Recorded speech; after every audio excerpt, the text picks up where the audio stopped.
Hi, this is Justin from Oclef, and this video is part 3 in my series on teaching figured bass at the piano.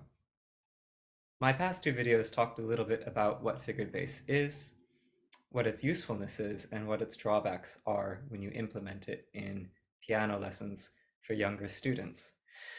Today I want to jump right in and talk about one way you might experiment teaching with figured bass in your lessons. I had a student quite recently who wanted to learn how to play Pachelbel's Canon in D major. He's a beginner, so I thought it would be a good idea to start him on a simple arrangement of this piece. The one I landed on was this beautiful arrangement by Forrest Kinney called Prelude to Canon in D. And as you can see, it's a simplified rendition of the piece.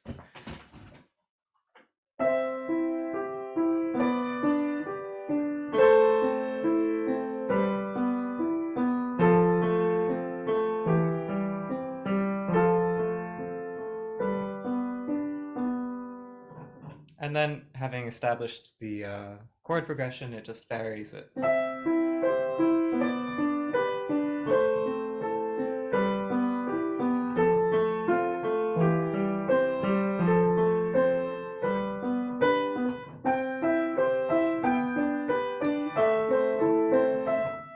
And so on. And what this piece does a wonderful job of doing, or rather what the arrangement does such a good job of, is establishing a pattern that the student can quickly recognize and will carry them through the whole piece. One way of teaching this would be to teach the student to recognize the pattern, to recognize the chords that are being outlined in the left hand, and to go from there. If you wanted to approach it from a different perspective, maybe from the perspective the composer originally thought of this piece, you might turn to a figured bass oriented approach. You might start a student like this, saying, okay, we're going to recompose this piece together as if you were writing it. And if you sat down and you wanted to start with a very simple idea, maybe you would just start with a descending line, just with one finger or two fingers of your left hand.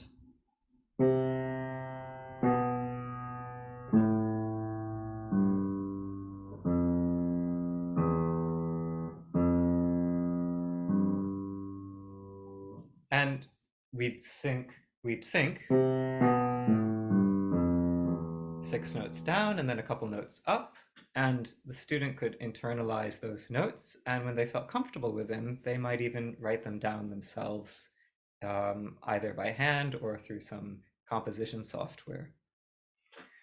And then we'd say, maybe you want to make this a little bit more complicated. Maybe you want to add some layers to what you're doing. So we're going to add a third above the line that we were just composing. And that would sound like this.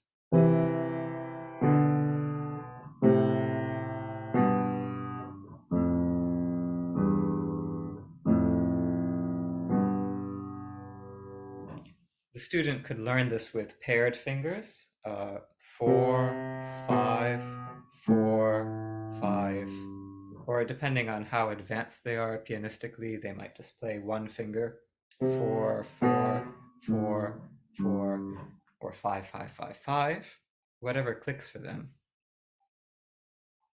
And once they got the hang of that, then they could go ahead and write the figure and also write the intervals that they just played.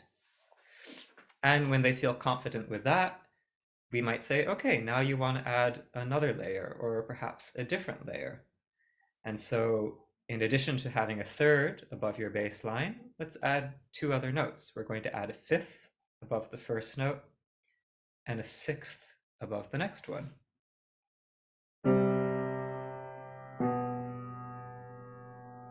And to make a sixth in the second note, it just means you hold over the fifth from the first note.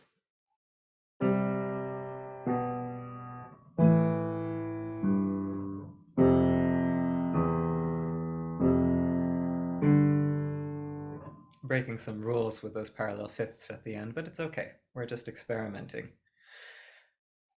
When the student feels confident playing just the fifths and the sixths, maybe they want to try all of the intervals together.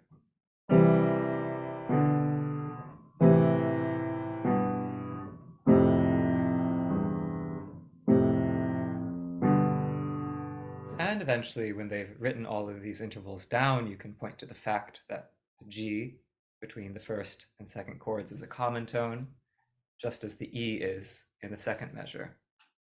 And this is a wonderful way of building up or reverse engineering a piece of music that a student is already probably familiar with by ear.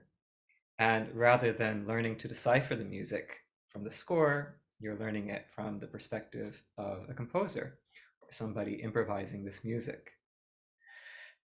Eventually, when a student feels confident doing all of these steps, you might say, let's start playing around with this. You can try playing the notes rather than all together, one at a time.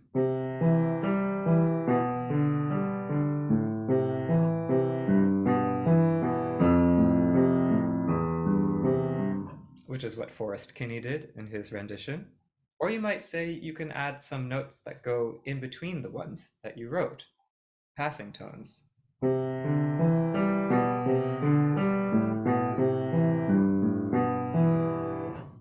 Of course, I'm moving through all of these steps very quickly, and depending on the student, their level, their fluency with intervals, their level of pianism, I'd walk through these steps at different paces to accommodate their level. But the general principle could remain the same in that you're gradually building up the piece layer by layer, and the student is the one constructing it themselves. And so this is one way you might approach integrating figured bass into your piano lessons. And hopefully it's an approach that you find both educational and creative at the same time for the student. In my next video, I'll take a different approach where we take a piece that's in the common repertoire. We'll be doing the arabesque.